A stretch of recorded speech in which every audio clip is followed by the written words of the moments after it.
Bonjour, ici de Wall International pour Diaspora Interaction, la plateforme de la diversité de Québec. Aujourd'hui, pour cette rencontre, nous avons Madame Edwin Djega, qui est la présidente de la Jeune Chambre de Commerce. Nous allons aller à sa rencontre afin qu'elle puisse se présenter. Madame Djega. Oui, bonjour, Edwin Djega. Donc, je suis directrice par intérim de la Jeune Chambre de Commerce du Cameroun. Donc, j'assure cette fonction depuis 2 ans.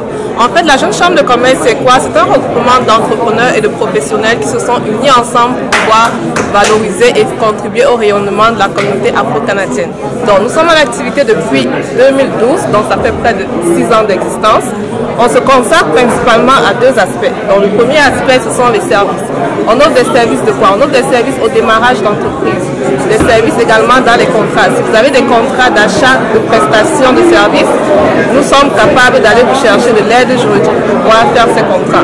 Également, nous offrons des services pour les déclarations des impôts. D'ailleurs, ce service est gratuit pour les membres de la Jeune Chambre de Commerce. Nous offrons de la formation. La formation au niveau de la gestion des entreprises, la formation également au niveau des appels d'offres. Le deuxième volet de nos activités, en fait, c'est quoi? C'est vraiment offrir ou organiser des plateformes. Donc, c'est quoi? On organise des 5 à 7 pour permettre aux gens de la communauté de réseauter et également de pouvoir se bâtir un réseau d'affaires. Donc, il me souvient d'ailleurs que nous avons organisé dernièrement un réseau sur un 5 à 7 autant pour moi, sur le thème « Jeunes de ta communauté, jeunes de ma communauté, comment créer ton entreprise ». Également, depuis 3 ans déjà, nous organisons le Gala Talent Innovation, la soie de la réussite. C'est vraiment un événement majeur que nous organisons et qui se tient en juin de chaque année. Nous sommes rendus à la 3e édition. Donc, l'objectif de l'événement, c'est vraiment de récompenser les talents, les entrepreneurs et les professionnels issus de la communauté afro-canadienne. Donc, en général, on a 9 à 12 catégories qu'on récompense. Et bien sûr, cela se passe à Montréal. Et les 2 éditions précédentes étaient... on avait le cabinet de la ministre de l'Immigration, bien sûr, qui était partenaire sponsor officiel. Donc, la 3e édition s'en vient pour juin, le 16 juin prochain. C'est vraiment un événement incontournable à ne pas manquer. Et je tiens aussi à rappeler que l'appel à candidature est ouvert, ce qui veut dire que tous les entrepreneurs peuvent encore postuler, peuvent envoyer leur candidature. Donc, principalement, c'est ça que nous faisons à la Jeune Chambre de Commerce. Nous aidons vraiment à rehausser l'image entrepreneuriale de la communauté.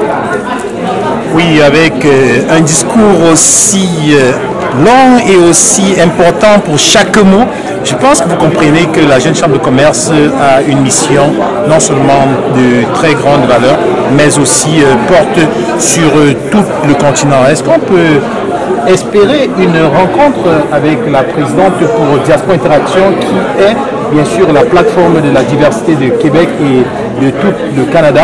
Est-ce qu'on peut espérer pour très bientôt une vraie rencontre, une entrevue pour s'immerger dans la vie de la Jeune Chambre de Commerce?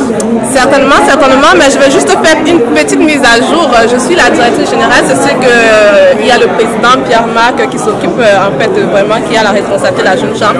Certainement, on pourra avoir une entrevue. Nos bureaux sont à Montréal au 8255 Mountainside. Donc ça va être juste de prendre contact avec nous pour pouvoir fixer les modalités de la rencontre. Mais c'est certain qu'effectivement, nous sommes ouverts à une rencontre pour pouvoir davantage parler de ce que la Jeune Chambre fait pour la communauté. Actuellement, nous sommes là dans le cadre du mois de l'histoire des Noirs, et nous aimerons savoir, grâce au COPAC, on retrouve autant d'entrepreneurs. Qu'est-ce qui a vraiment motivé votre décision d'être à ce rendez-vous? Je pense que, comme je l'ai dit dans mon propos préliminaire, vraiment je tiens à tirer cette initiative du COPAC rejoint ce que nous à la Jeune Chambre on fait, c'est-à-dire on veut vraiment essayer de créer, de susciter la jeune entrepreneuriat au niveau de notre communauté. On ne veut pas juste que la communauté soit entre guillemets, je ne sais pas si je veux dire juste envoyer des CV, mais il faut aussi qu'on puisse pouvoir, il faut qu'on sache que créer de la valeur, ça passe par la création d'entreprises. Nous sommes dans une société de capitalisme, qui dit capitalisme de capital. On doit créer de la valeur, on doit pouvoir constituer un poids économique, et pour cela, ça passe par la création d'entreprises.